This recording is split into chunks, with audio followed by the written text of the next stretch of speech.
Hey everyone, it's Wednesday. I'm Nina and this is BBC News Round. Coming up on the programme in the next few minutes, the light show getting people excited for the Winter Olympics.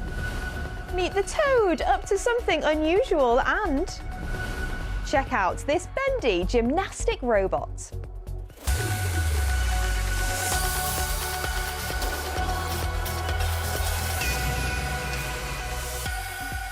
First today, NASA bosses say that they're targeting a March launch for their Artemis 2 mission after the first major test of its rocket launch plan, known as a wet rehearsal, failed yesterday.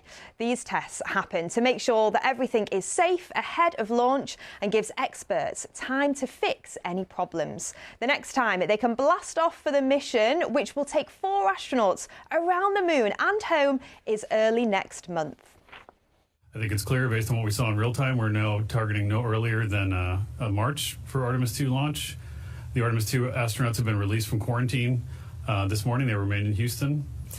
We have another opportunity in front of us to test our tanking operations and countdown, and we look forward to that additional opportunity to learn more about our systems before we launch our crew to the moon. Well, to celebrate the Artemis mission, NASA News Round even has created a special interactive experience that lets you blast off from the Kennedy Space Center and into space. You can find out about the history of lunar exploration, explore the route, meet the astronauts, and even look around the Orion crew module. And if you want to earn your boarding pass, you can. The game is live on the News Round website right now, so head online and have a go. It works best on bigger screens, so try it on a laptop, tablet or desktop computer. Now take a look at this for a pretty extraordinary robot. This gymnastic robot is made of a bendy jelly-like material and is moved by using electric fields. The experts behind it hope that whereas most robots are hard and rigid, a version like this could be used to work in tight areas or spaces that are tricky to get into and move around in. OK, next, when you think of dinosaurs, you probably think of a giant T-Rex or a Triceratops, but now a new tiny species about the size of a chicken has been discovered in Spain. Experts say the species would have lived around 130 million years ago and could have been one of the smallest dinosaurs in the world at that time. They think its skull could have looked like this, small enough to fit in your hand. OK, time for a weekly roundup of environmental news. Jenny's got this one.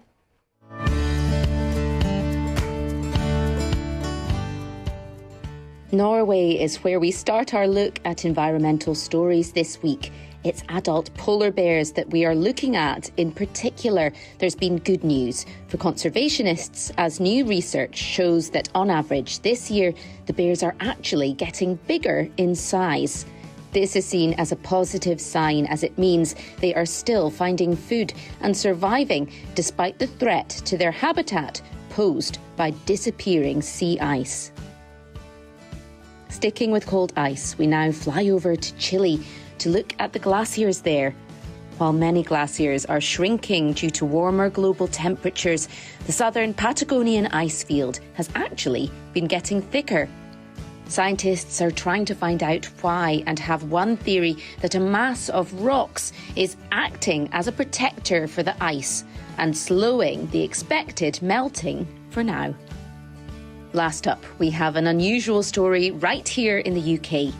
The South American Suriname toad is doing something a little strange with its eggs. Instead of leaving their spawn in the water to develop, which is normally how it's done, the male is pressing them into the female's back. She then carries them around on her back until they become tadpoles and burst out. This very unique way of carrying the eggs has caught the attention of experts at Chester Zoo, who are exploring why it's happening and how to support the parents in their slimy mission.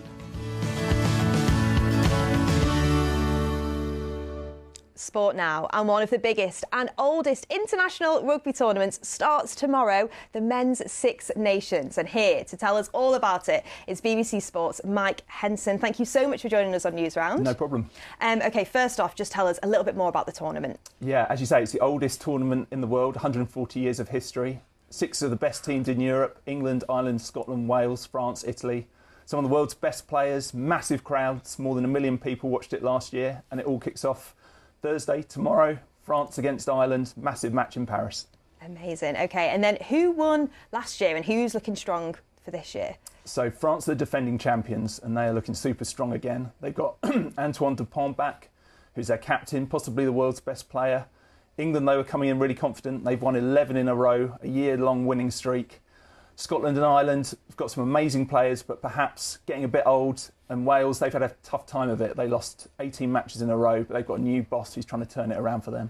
OK, and then let's talk about the players. Who should we watch out for?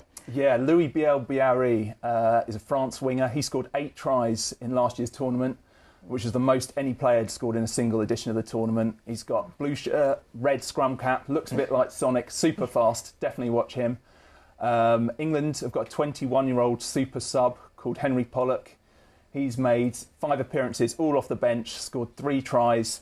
He's also really distinctive, got this blonde hair. Sometimes he dyes it a bit blonder as well. He's got some cool celebrations as well, so watch out for those if he scores again. Wales have got Lewis Rees-Zammit, who is a winger who tried to break the NFL, American football, for 18 months. He's back in rugby. He's looking stronger and quicker than ever, so watch out for him.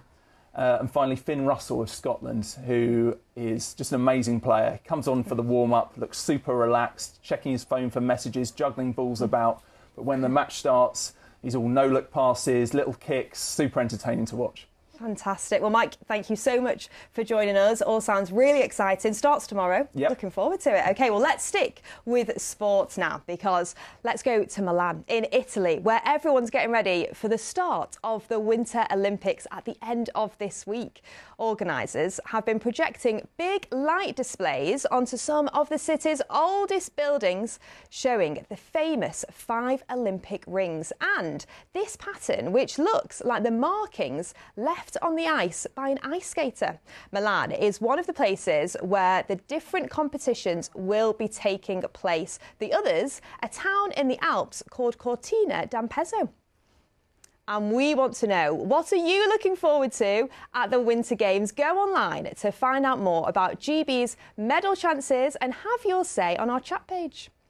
Well, that's your news rounded up from me today and from Mike as well. But head online for loads more of the day's top stories. Have a wonderful Wednesday. Bye from us. See ya.